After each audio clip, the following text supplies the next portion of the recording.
नए साल की शुरुआत के साथ कुछ लोगों को बहुत बड़ा झटका लगा है। दरअसल बैंक खाते से जुड़े कई नियम आधी रात को बदल गए हैं। आरबीआई द्वारा कुछ नियमों में बदलाव किया गया है, जिसकी वजह से देश के लाखों करोड़ों बैंक अकाउंट्स पर असर दिखेगा।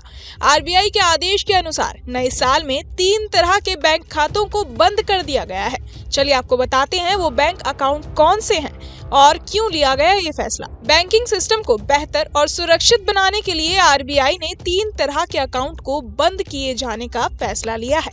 बैंकिंग सिक्योरिटी और डिजिटल फ्रॉड के खतरे को कम करने के लिए आरबीआई ने ये फैसला लिया है। लिस्ट में सबसे पहला नाम है डोरमेट अकाउंट का।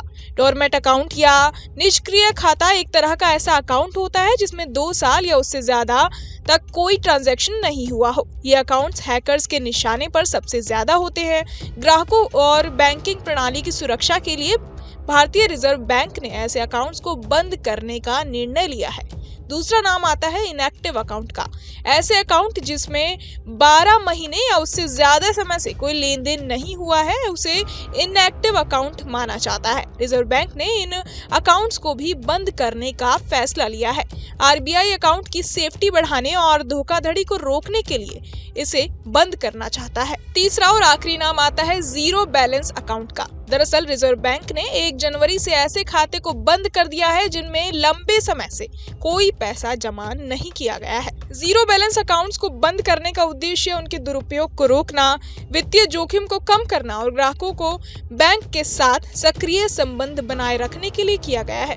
अब बात करें कि आखिर क्यों लिया गया ये फैसला, तो बीते कुछ सालों में बैंक खातों के साथ बढ़ते साइबर फ्रॉड को रोकने के लिए भारतीय रिजर्व बैंक ने ये फैसला लिया था। आरबीआई ने बैंकिंग लेन देन की सुरक्षा, पारदर्शिता और सरल करने की दिशा में कई बदलाव किए हैं, लेकिन पिछले कुछ सालों से इस तरह के अकाउंट्स के साथ साइबर अपराध होने की संभावना सबसे ज्यादा देखी गई है। हालांकि घबराने की कोई जरूरत नहीं है।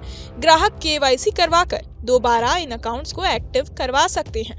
अगर आपके पास भी ऐसा कोई अकाउंट है तो तुरंत अपने बैंक से कांटेक्ट करें और केवाईसी का प्रोसेस पूरा करें। केवाईसी की प्रक्रिया कई बैंकों में ऑनलाइन भी उपलब्ध है। इसके अलावा आप अपने अकाउंट में न्यूनतम बैलेंस जरूर रखें और साथ ही समय समय पर ट्रांजैक्शन करते रहें। इससे आपका अकाउंट सक्रिय रहेगा और बंद नहीं होगा।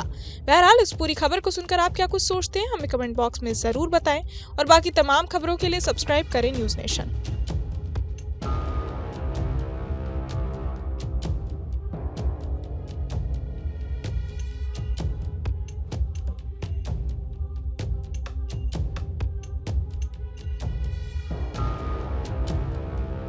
न्यूज नेशन अब व्हाट्सएप पर खबरों के ताजा अपडेट के लिए न्यूज नेशन के इस क्यूआर कोड को स्कैन करें